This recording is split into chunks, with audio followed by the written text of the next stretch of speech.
Meus amigos, professor Lúcio Valente aqui com vocês, trazer essa notícia aqui que eu achei interessante e traz um tema bacana para a gente debater aqui sobre o crime de importunação sexual. Vamos ler aqui para contextualizar. A delegada denuncia comandante da PM por importunação sexual. Entre aspas, faz marca de biquíni e fica escondendo. O caso ocorreu em Paranaíba, Mato Grosso do Sul. O suspeito passou por audiência de custódia e responderá pelo crime em liberdade. Uma delegada da Polícia Civil denunciou o comandante da PM que atua na Polícia Rodoviária Estadual em Paranaíba, Mato Grosso do Sul, por importunação sexual em restaurante. O suspeito chegou a ser preso e passou por audiência de custódia, ele já foi solto. Aí ele disse, encontrou com ela no restaurante e disse isso aqui: você faz marca de biquíni e depois fica escondendo. Não entendi muito bem aqui. Relatou a delegada sobre a fala do comandante da Polícia Militar. Segundo o boletim de ocorrência, o caso de importunação aconteceu no sábado e a delegada relatou que aguardava o marido, também delegado, pagar a conta no estabelecimento. Segundo ela, foi nesse momento que o comandante, que estava próximo, passou a fazer comentários libidinosos contra ela. A autoridade policial disse que a frase desrespeitosa foi repetida duas vezes pelo comandante. Ela contou que ele falou a primeira frase e logo em seguida a outra frase. Ela disse que pediu para que ele repetisse o que tinha falado. De acordo com o registro policial, ao ser informado do ocorrido, o marido da delegada questionou o homem, que negou ter dito algo desrespeitoso e ainda alegou ter apenas cumprimentado a vítima. Dá a entender que o marido aqui não presenciou, não testemunhou esse fato em si. Mas a gente sabe que nesses crimes sexuais a jurisprudência dá uma relevância muito grande para a palavra da vítima, porque sim, os crimes sexuais, em geral, são praticados sem testemunha, tá? Pessoal, aí, nesse fato aqui, surge um debate interessante. Essa piada dele, primeiro, me solidarizar aqui com a colega, realmente um comportamento inaceitável, desrespeitoso, chulo, né? Então merece toda a nossa consideração aqui, tá? Então, a respeito disso, há um debate interessante sobre a tipificação desse fato. Porque que, vamos supor, né, foi uma cantada, vamos considerar, na verdade, vamos considerar aqui uma cantada chula, né, desrespeitosa, até ofensiva, né? Mas será que podemos considerar essa situação como um tipo de importunação? Vamos analisar o tipo penal aqui e ver o que a gente pode considerar aqui para chegar a uma conclusão ou levantar o debate aqui de uma forma que vá te ajudar nas provas e tudo mais, tá? Então, deixa eu colocar aqui o Código Penal. Olha só o que diz o tipo do artigo 215-A.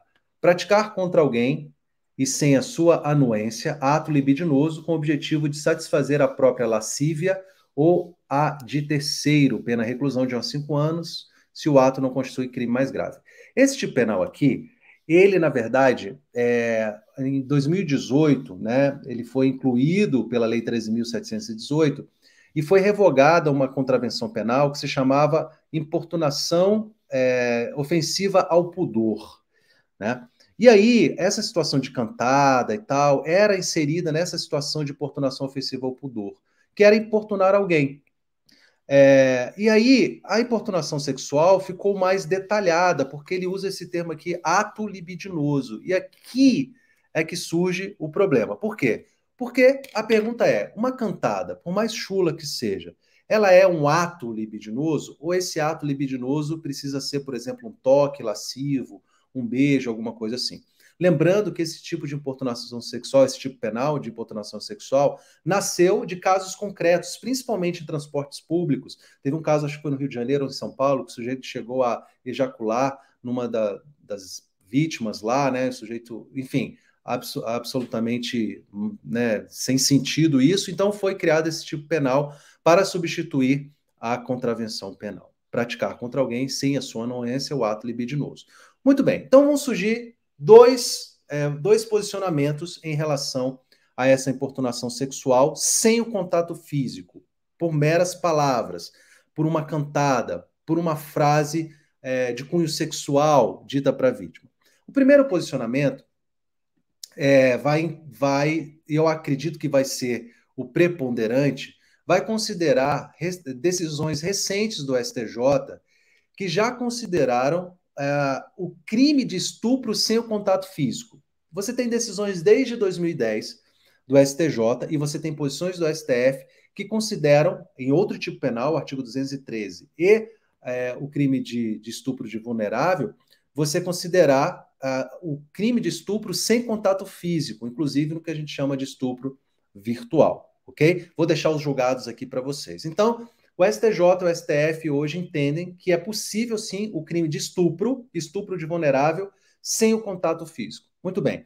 Nesse sentido, seria possível a importunação sexual sem o contato físico? Sim, a depender do ato, se for considerado um ato obsceno. Não, desculpa, deixa eu mudar esse termo aqui para não confundir com outro tipo penal. Se for considerado um ato libidinoso, mesmo que esse ato seja meramente verbal, sem contato físico, segundo esse posicionamento e segundo esse mesmo raciocínio que foi utilizado para o estupro, há de desconsiderar, sim, a importunação sexual. Um segundo posicionamento vai entender que para que haja o tipo penal da importunação sexual, é necessário que haja o contato físico, um beijo lascivo, um toque na parte, etc. e tal.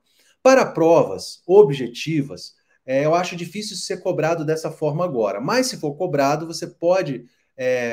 Eu prefiro que você adote esse posicionamento, que é o posicionamento do STJ em relação ao estupro, que não precisa de contato físico. Por uma prova discursiva, você colocaria os dois posicionamentos e aí você fundamentaria os dois e poderia até se posicionar em relação a um deles. Eu acho esse posicionamento do STJ em relação, inclusive, ao estupro, muito amplo, né? Acaba avançando na própria descrição do tipo penal. Mas, enfim, também é uma interpretação que mais protege a vítima.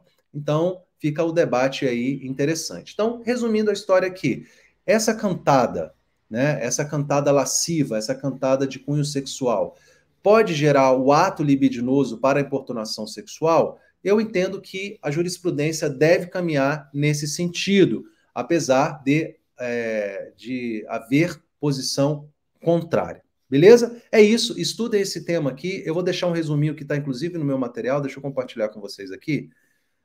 No meu programa Meta, no programa de estudo para delegado, eu tenho. Deixa eu ver se está aqui fácil para vocês. Eu tenho aqui importunação sexual. Então, tem um resuminho aqui do tipo penal. Inclusive, tem uma tabela aqui diferenciando importunação sexual de ato obsceno, que são tipos parecidos, né? O ato obsceno por exemplo, o sujeito fazer urinar na rua, andar pelado na rua, esse seria o ato obsceno. Então, a importunação sexual é mais específica, que é praticado contra uma pessoa específica e tem relacionado com o ato libidinoso, beleza? Então é isso, pessoal. Estudem, revisem, sigam caminhando. Não é sonho, é meta. Até a próxima. Tchau. Deixa aqui seu comentário. O que você acha? O que você considera que há crime, não há crime? Você acha que é ampliar demais o tipo penal? Ou seja, coloque a sua posição aqui. Para mim é muito importante nesse debate, tá? Até a próxima. Não é sonho, é meta. Tchau.